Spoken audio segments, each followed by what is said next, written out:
Hello everyone and welcome to another game of World of Warships. Now first a small announcement. Tomorrow on the 18th of February there will be a community contributor battle and I will have a link to the announcement in the video description. Now let's get into this battle. It's me playing and I'm in the Podvoisky. And I'm terribly sorry, I have no idea how to pronounce Russian ship names. Now this will be the new tier 5 tech tree ship. And yeah, it's still very much a work in progress, so all stats, everything you see here is subject to change. So what did change on this ship? Well, it has 5 guns, but it has a much slower reload. It does have a bit worse concealment, it has less range, it is faster, it doesn't turn quite as well, but it has better turret traverse and the turrets can return 360 degrees. So keeping your guns pointing at the enemy is pretty easy in this ship. And you can fire off all your guns without showing much broadside, so that's pretty nice. So I'm here on the map Archipelago in a standard battle. It's a tier 5 battle and well, there are 2 carriers. And there are 2 enemy destroyers. Now carriers can be problematic if you're in a destroyer. And since this ship is incredibly fast, I'm not going at full speed here. I wanna give my team a little bit to catch up so that I do have a little bit of reinforcements if I should encounter an enemy. Now I will link the captain build that I'm using in the video description. And here you can see a counterpart. So basically the Chinevny will turn into a Podvoisky once those ships go live. Now I'm not giving enough angle here, I'm only firing 3 of my turrets. With angling a bit more I could use all my 5. I'm still getting used to this ship here. And one of the advantages of the Podvoisky is obviously that you can use your guns without much angle and that you can maneuver thanks to the 360-degree turrets. You can angle quite nicely while still bringing most of your firepower to bear. I don't wanna rush this Chinevny because, well, I'm still getting used to this ship and I don't wanna overcommit. Unfortunately, in my retreat there is an island in the way, so I just pop smoke, which should work quite nicely because this ship is spotted by friendly planes and by the friendly cruiser to my left. So now I'm safely in my smoke and I can finish that gun battle. Now what I did find in this ship is that the range is very limiting. You only have a 9.5 kilometer range without captain skills, and let's face it, it's tier 5, you won't have a very well trained captain here.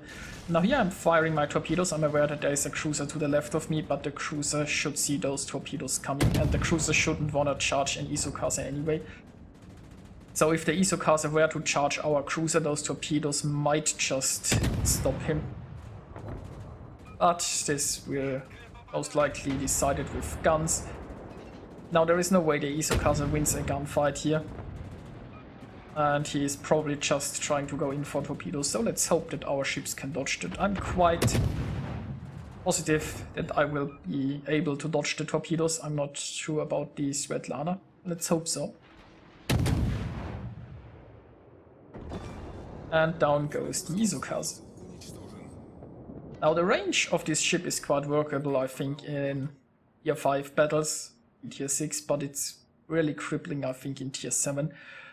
Because let's face it, if you have to close to like 9 kilometers to an enemy, they will have an easier time hitting you. Even a battleship can be reasonably accurate. A tier 7 battleship at 9 kilometers, that's not really what you want. And while you can angle quite nicely, like sail straight towards them or away from them and still have most of your guns firing, if you're sailing away you will pretty soon sail out of your range. And if you sail towards them, that's also not really what you wanna do. Obviously you can work with smoke. And also you don't have great concealment like the Russian destroyers, so I found myself struggling a bit in tier 7 battles, but well, it's not exactly news for tier 5 ships in general. Now I've As they set a fire to that Congo immediately used his damage control ability, which was a bit premature. It was still running for the second fire, but I think that fire will now stick, so he is probably right now regretting that he's used his damage control already. Because this fire will keep burning quite nicely.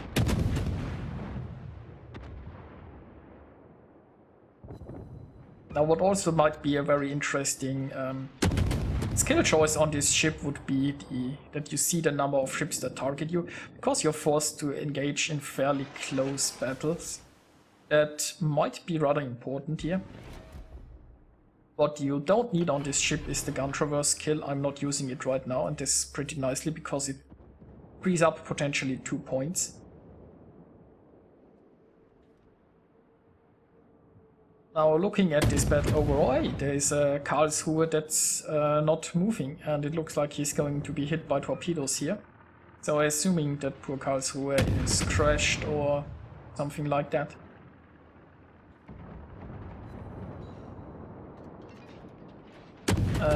Well, now I'm shooting armor piercing with not so great results, but I mean it didn't really matter right here. This battle is looking pretty good. We have quite a decent lead. The enemy carriers are spotted. All enemy destroyers are down. So this is going nicely here. But I'm just here to test out this ship anyway. This is, I think, the second battle I've played in this ship. I played a couple of it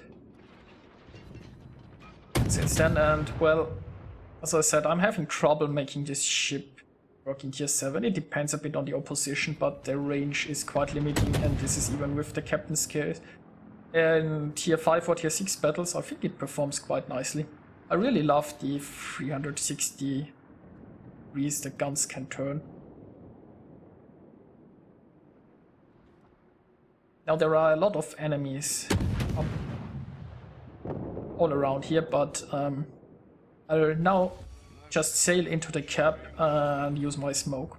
If I position myself nicely inside that cap, I should have a lot of targets in sight, and I can safely shoot hiding in my smoke. I've already lost quite a bit of hit points, so I can't afford to be targeted by too many enemies.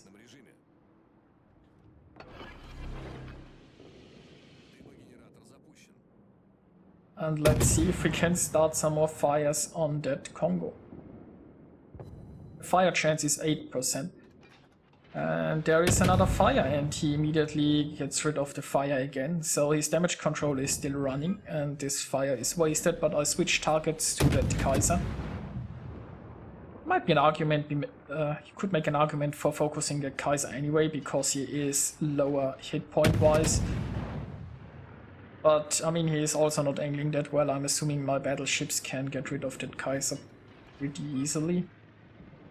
Now I switch back to the Congo because I assume damage control has run its course, and if I get a fire now, it will burn quite nicely. I want to get the most out of my fires here.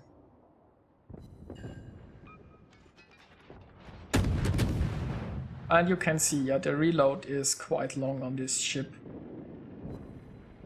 But yeah, there we go. Nice little fire started. So I'm now contemplating switching back to the Kaiser, but my team is doing a pretty good job.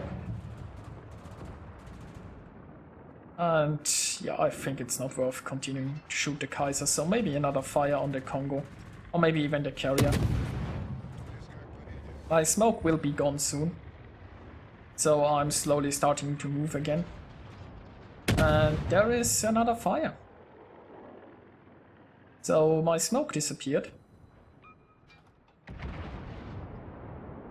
But I mean, there aren't many enemy ships left. This battle is won either way, and I'm not sure if the battleships will even consider targeting me currently. So since I assume the Congo will go down to the fire, I'm switching my shots to the carrier. Don't want to let the carrier escape.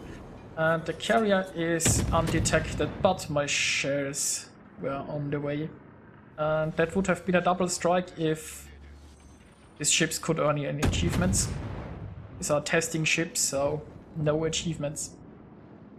And now I will just charge this König with my torpedoes.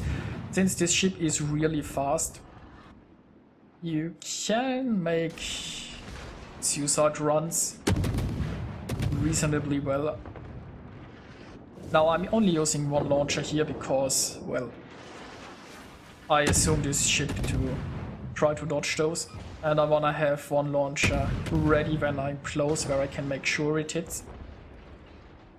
And yeah, there was one hit. I'm expecting this ship to turn away from me, and I'm hoping the second salvo will finish him off. And yes, he is turning away from me as expected. So I'm trying to angle against him, waiting for my torpedoes to finish him off, and the game is won. Let's take a look at the results. I got myself 1447 base experience, and I'm quite happy with this battle. It was a fun little match. The enemies weren't playing that well. But this wasn't to showcase my amazing skills or anything, it was just to give you some new footage of this little destroyer. I didn't went into that much detail when it comes to the stats of this ship, because as I said, they are a work in progress and everything here might change. But I don't think they would take away the feature like the 360-degree guns. And I wanted to, well, give you just some footage, and I hope you enjoyed watching that. There is also a pretty good video from Flamu about this ship, who goes into much more detail than I did. Now, I didn't get any achievements because, well, I can't on a test ship. I got myself 72,000 points of damage, and I sunk 6 enemy ships, although there were some low health ships that I just finished off. But, you know, I hope you enjoyed watching this battle. I hope you enjoyed seeing a little bit of footage of an upcoming destroyer. And I'll see you guys next time.